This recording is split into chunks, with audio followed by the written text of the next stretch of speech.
Assalamualaikum warahmatullahi wabarakatuh. Di sini saya akan membuat video presentasi untuk memenuhi tugas kelompok matematika distrik. Perkenalkan, kami di sini dari kelompok 3 yang beranggotakan yang pertama yaitu Aulia Sardila Ramadhani, yang kedua Elvira Amudaria, yang ketiga Nayum Iswarma Maulidanis, dan yang keempat Gevira Lubna Askia, yang kelima Nazaskia Baroka, dan yang keenam Dimas Naufal Isani Setiana. Di sini saya sebagai presenter, Gevira Lubna Askia akan menjelaskan terkait materi PPT di sini. Nah, lalu materi yang mencakup dari kelompok 3 ini ada 6, yaitu yang pertama komplement, dan yang kedua identitas himpunan, yang ketiga adalah gabungan dari sekumpulan himpunan, lalu yang keempat adalah irisan dari sekumpulan himpunan, lalu yang kelima difference and symmetric difference, dan yang keenam yang terakhir yaitu representasi biner pada himpunan. Oke, baik, kita masuk ke materi yang pertama yaitu komplement. Apa pengertian komplement? Komplement adalah himpunan yang mencakup semua elemen himpunan semesta yang ada dalam himpunan yang diberikan. Lalu untuk notasinya bisa kita lihat pada presentasi berikut ini, pada PPT berikut ini, yaitu A komplement sama dengan X anggota himpunan semesta, tetapi X bukan himpunan dari A. Maksudnya bagaimana? Jadi A komplement itu termasuk dalam himpunan semesta, tapi dia itu bukan himpunan dari A itu sendiri. Jadi semisal kalau B komplement itu apa? Jadi B komplement itu X anggota semua himpunan semesta, tetapi X bukan anggota dari B, bukan anggota himpunan dari B. Lalu untuk ilustrasinya bisa kita lihat di bawah ini, di bawah dari notasi ini. Nah, pada ilustrasi komplement di samping dapat kita lihat bahwa A komplement itu bukan bagian dari himpunan A, sehingga maksudnya adalah A komplement itu di luar dari himpunan A, sehingga mereka tuh saling terpisah. Bisa kita lihat di ilustrasi berikut. Akan tetapi A dan A komplement itu merupakan bagian dari himpunan semesta, jadi sama-sama dari himpunan semesta tapi mereka saling terpisah. Nah, lalu dari notasi ini kita bisa lihat kan A komplement merupakan X anggota semua himpunan semesta, dan X itu bukan anggota himpunan dari A. Nah, itu bisa kita simpulkan bahwa A komplement merupakan himpunan semesta dikurangin himpunan A, anggota himpunan A. Nah, untuk contoh soalnya bisa kita lihat di bawah ini. Jika himpunan universal adalah semua bilangan prima hingga 25 dan himpunan A adalah 2, 3, dan 5, maka tentukan A komplementnya. Nah, anggota himpunan semesta adalah himpunan prima hingga 25, yaitu 2, 3, 5, 7, 11, 13, 17, 19, dan 23.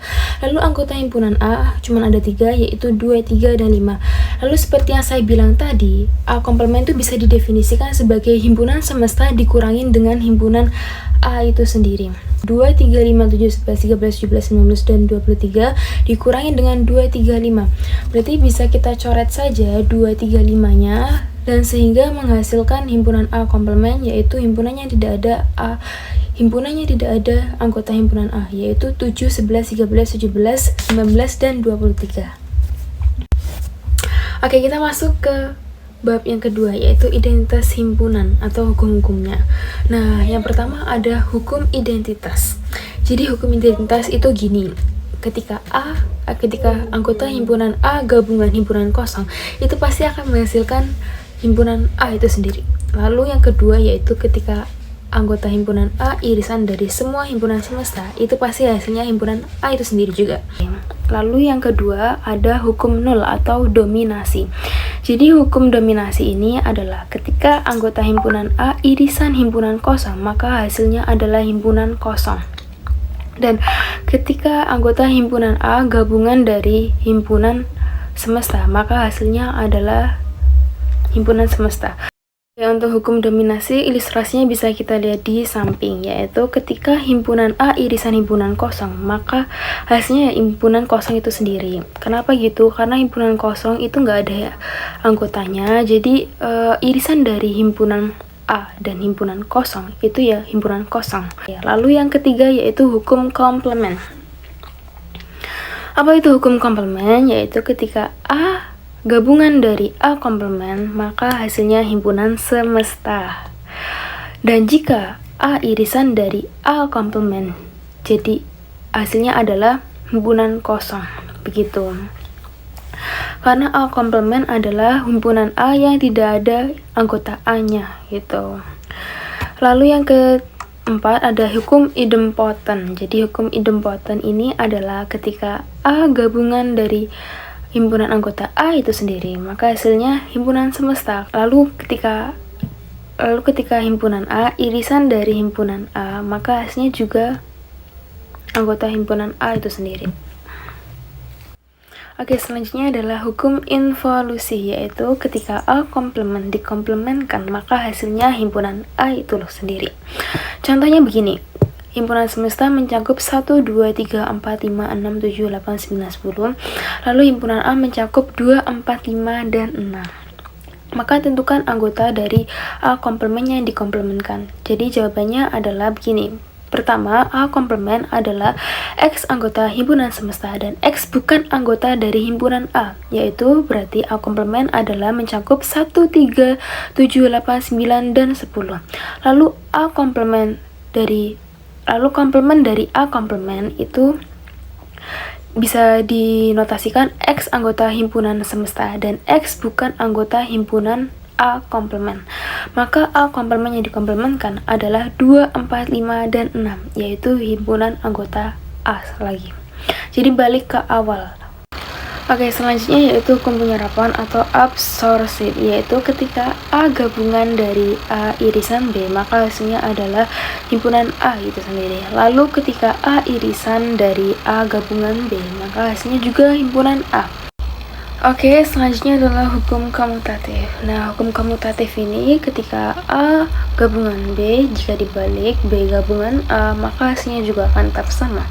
Begitu pula juga irisan, berlaku sama. Ketika A irisan B, maka B irisan A juga hasilnya sama. Lalu untuk hukum asosiatif ini ketika A gabungan B gabungan C, itu sama aja dengan A gabungan B gabungan C. Nah, sama ya. Lalu ketika A irisan B dalam kurung irisan C, maka A irisan dalam kurung B irisan C itu juga sama ya. Oke teman-teman, sekarang kita next ke submateri selanjutnya, yaitu mengenai gabungan dari sekumpulan himpunan. Dalam teori himpunan, gabungan dari sekumpulan himpunan adalah himpunan yang berisi semua elemen yang terdapat di setidaknya satu dari himpunan yang digabungkan. Nah, gabungan dari dua himpunan kan sudah umum kita gunakan.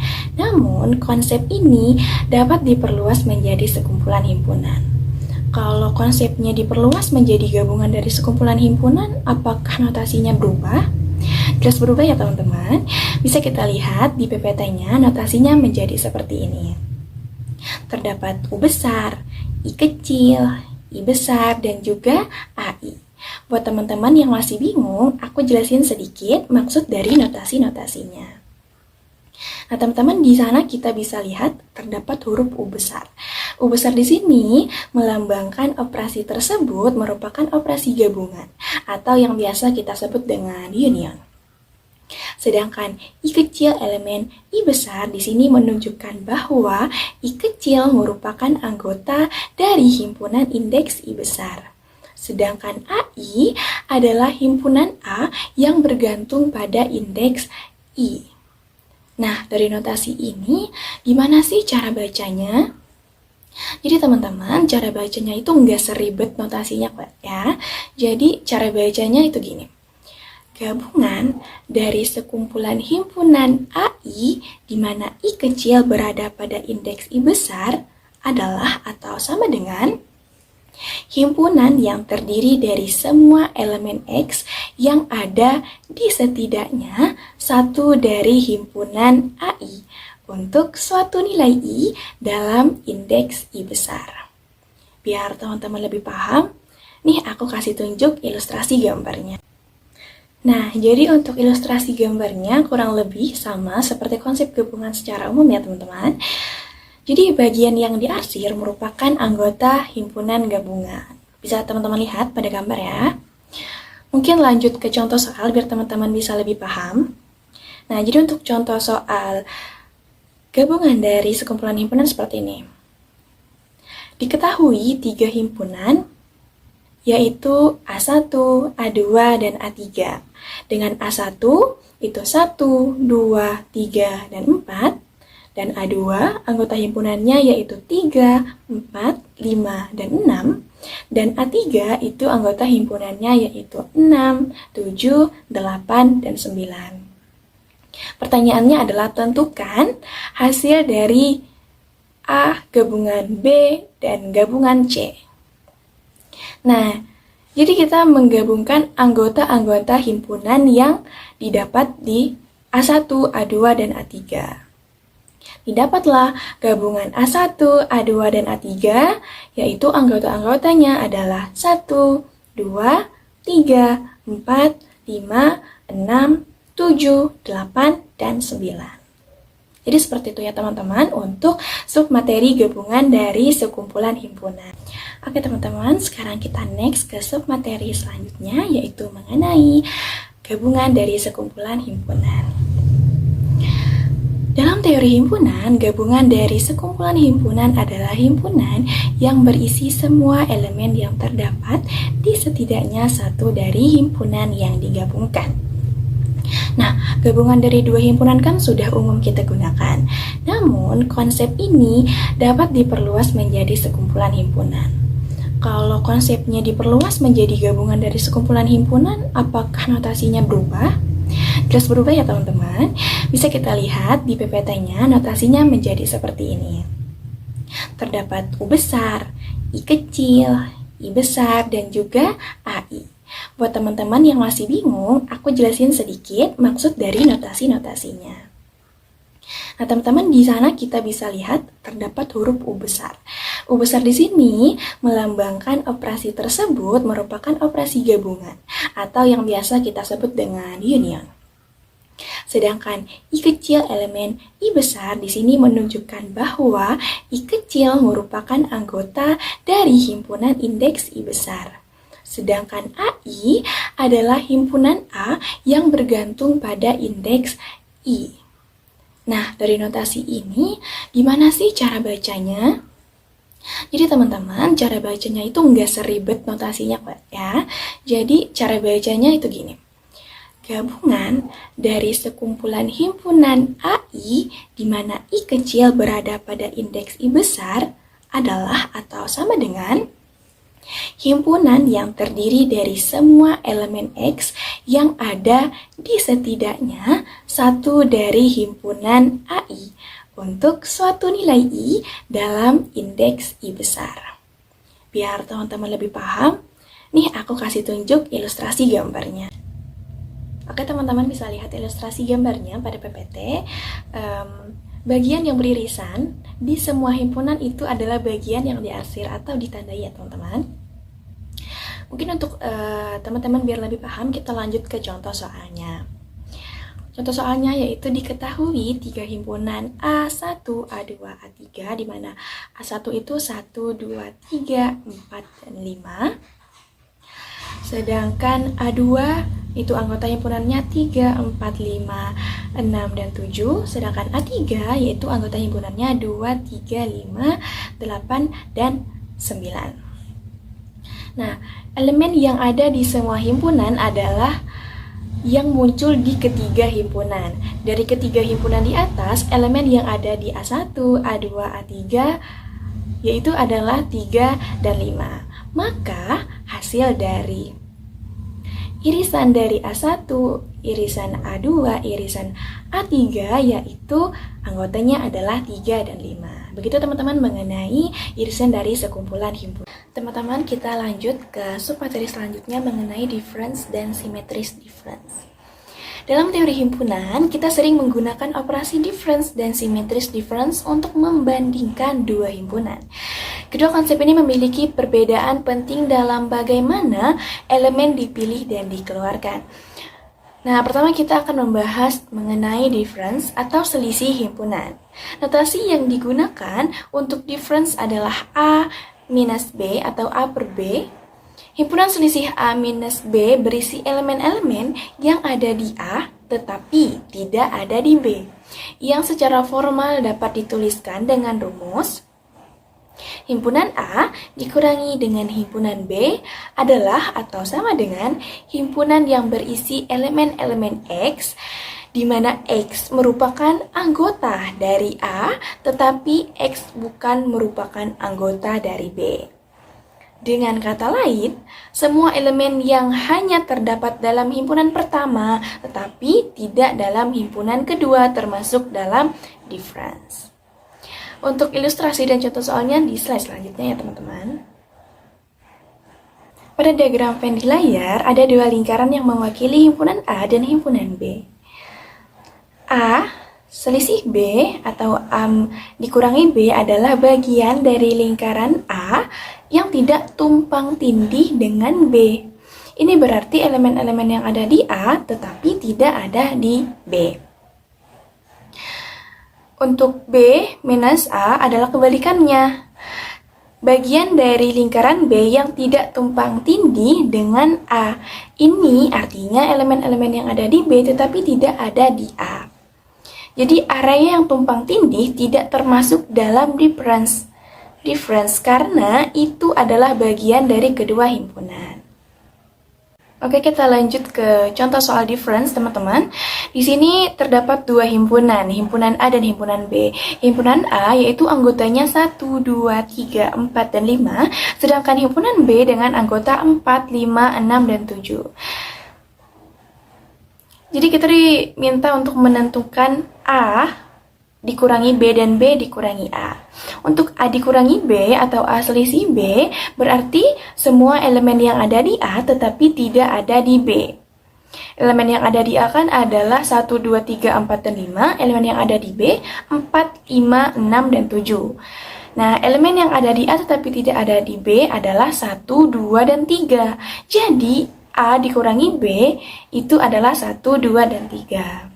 Sedangkan untuk B dikurangi A berarti semua elemen yang ada di B tetapi tidak ada di A.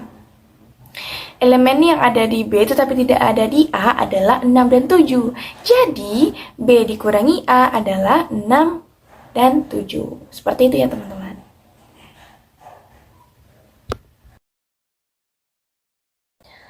Selanjutnya, kita akan membahas tentang symmetries difference atau selisih simetris. Notasi yang digunakan untuk symmetries difference adalah A triangle B. Symmetries difference dari dua himpunan A dan B adalah elemen-elemen yang ada di salah satu himpunan, tetapi tidak ada di keduanya sekaligus.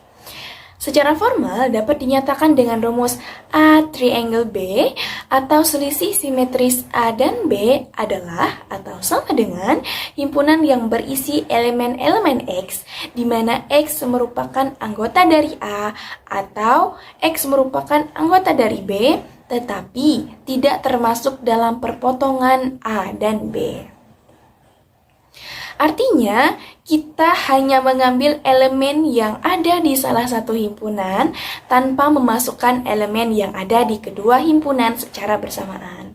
Biar teman-teman lebih paham, kita lihat ilustrasinya dan contoh soalnya. Jadi teman-teman bisa lihat ilustrasi gambar atau diagram Venn dari symmetries difference. Pada diagram Venn tersebut, kita bisa melihat bahwa dua bagian luar dari lingkaran A dan lingkaran B diberi warna yang berbeda dengan area yang berada pada area yang bertumpang tindih. Artinya, kita hanya mengambil bagian luarnya saja dari himpunan dan mengabaikan irisannya. Untuk lebih jelasnya, kita lanjut ke contoh soal symmetries difference. Lanjut teman-teman, kita ke contoh soal symmetries difference. Seperti yang kita ketahui, symmetries difference ini adalah gabungan dari A dikurangi B dan B dikurangi A, yaitu elemen-elemen yang hanya ada di salah satu himpunan tetapi tidak ada di keduanya sekaligus. Dari perhitungan sebelumnya kita ketahui bahwa A dikurangi B yaitu 1, 2, dan 3, sedangkan B dikurangi A yaitu 6 dan 7. Sehingga kita dapat bahwa A triangle B yaitu 1, 2, 3, 6, dan 7. Oke, materi yang selanjutnya adalah representasi binar pada himpunan. Representasi biner pada himpunan adalah cara untuk menyatakan elemen-elemen suatu himpunan menggunakan bilangan biner, yaitu 0 dan 1. Nah, representasi biner ini biasanya digunakan dalam komputasi, teori, himpunan, dan aljabar boleh. Oke, kita lihat pada tabel berikut dan juga pada ilustrasi himpunan A dan himpunan B. Himpunan A itu mencakup A, C, dan E, dan himpunan B itu mencakup B, D, dan C. Nah, perhatikan pada tabel berikut. Elemen A itu berada pada himpunan A, maka ditulis 1, dan elemen A tidak berada pada himpunan B, maka ditulis 0. Nah, lalu elemen B itu tidak berada pada himpunan A, maka ditulis 0. Lalu elemen B merupakan anggota dari himpunan B, maka ditulis 1. Elemen C itu merupakan anggota dari himpunan A dan anggota dari himpunan B, maka sama-sama tulis 1, 1. Oke, lalu pada contoh soal, diketahui himpunan semesta S adalah 1, 2, 3, 4, 5, 6 dengan himpunan A 1, 3, 4, 6 dan B 2, 3, 5. Maka tulislah representasi biner dari himpunan A. Nah, himpunan A tadi kan mencakup 1, 3, 4, dan 6. Sedangkan himpunan semesta itu 1, 2, 3, 4, 5, 6. Kita identifikasi dulu mana yang anggota himpunan A dari himpunan semesta. Jadi nomor 1 itu merupakan anggota himpunan A, maka ditulis 1. 2 itu bukan merupakan anggota himpunan A, maka ditulis 0. 3 itu merupakan anggota himpunan A, maka ditulis 1. 4 itu merupakan anggota himpunan A, maka ditulis 1 lagi. 5 itu bukan merupakan anggota himpunan A, maka ditulis 0. Dan 6 itu merupakan anggota himpunan A, maka tulis 1. Berarti representasi biner dari himpunan A adalah 101, 101. Jadi begitu.